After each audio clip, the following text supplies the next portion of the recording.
Assalamualaikum warahmatullahi wabarakatuh.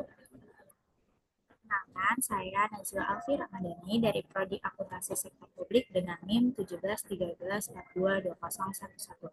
Hari ini saya akan memaparkan hasil evaluasi saya terhadap implementasi sistem online single subscription risk based approach atau OSS RBA di PT Padi Flour Nusantara, anak perusahaan dari FKS Group.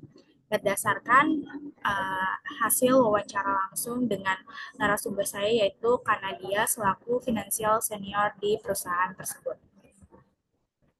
Dengan dosen pengampu saya yaitu Pak Ayatullah Misal Musafi.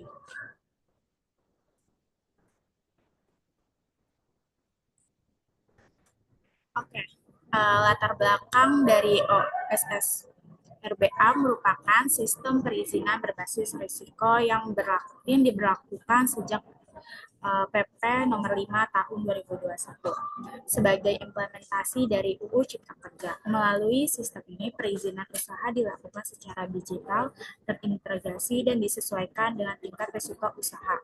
Nah, sistem ini diharapkan dapat mempermudah pelaku usaha dalam mengurus izin dan juga mempercepat proses serta meningkatkan transparansi dan akuntabilitas publik.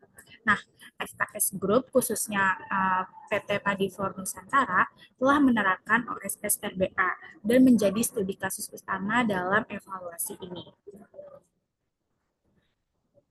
Nah, analisis efektivitas kebijakan di OSS RBA di FKS Group sendiri yaitu berdasarkan hasil wawancara OSS RBA efektif dalam penerbitan nomor induk berusaha atau NIB yang bisa didapatkan hanya dalam hitungan jam. Namun, efektivitasnya menurun saat memasuki tahap perizinan teknis seperti izin lingkungan, atau sertifikat standar karena masih memerlukan verifikasi manual dari instansi terkait. Secara efisien, tahap awal cepat, namun proses selanjutnya masih sering terhambat dan juga membuat waktu penyelesaian izin menjadi lebih lama dari yang diharapkan.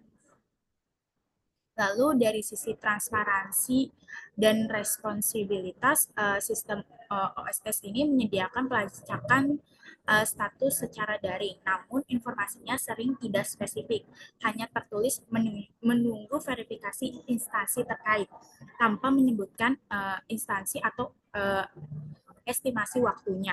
Nah, respon instansi juga beragam dalam kasus FKS Group. Kendalanya bisa diatasi karena adanya tim legal internal. Tapi bagi pelaku usaha kecil seperti UMKM, ini bisa menjadi hambatan besar. Nah, selanjutnya ada temuan dan juga permasalahan dalam OSS RBA di FKS Group sendiri. Nah, beberapa permasalahan utama dalam implementasi OSS RBA di FKS Group antara lain yang pertama seperti integrasi sistem antar instansi belum optimal. Yang kedua, transparansi status perizinan terbatas. Yang ketiga, bantuan teknis OSS belum responsif. Nah, yang keempat itu ada edukasi belum menjangkau umum secara menyeluruh. Lalu ada juga keterlambatan verifikasi dari instansi teknis. Nah, hal ini menunjukkan bahwa sistem ini belum inklusif dan masih menyisakan banyak hambatan bagi pelaku usaha. Jadi, ada rekomendasi kebijakan untuk menyempurnakan OSS RBA tersebut. Berikut rekomendasi kebijakan berdasarkan hasil evaluasi. Yang pertama itu memperkuat integrasi sistem antar instansi. Yang kedua itu sediakan layanan bantuan yang responsif. Contohnya kayak live chat atau hotline instansi terkait.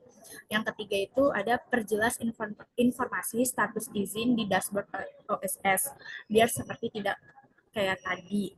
Yang keempat itu ada lakukan edukasi dan masif berkelanjutan. Yang kelima itu laksanakan monitoring dan juga evaluasi berkala yang melibatkan pengguna langsung seperti FKS Group ataupun UMKM.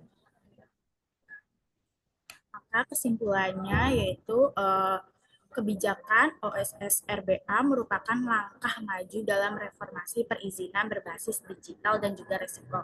Namun, implementasinya masih menghadapi tantangan besar, terutama dalam hal koordinasi instansi, transparansi, dan juga dukungan bagi pelaku usaha kecil.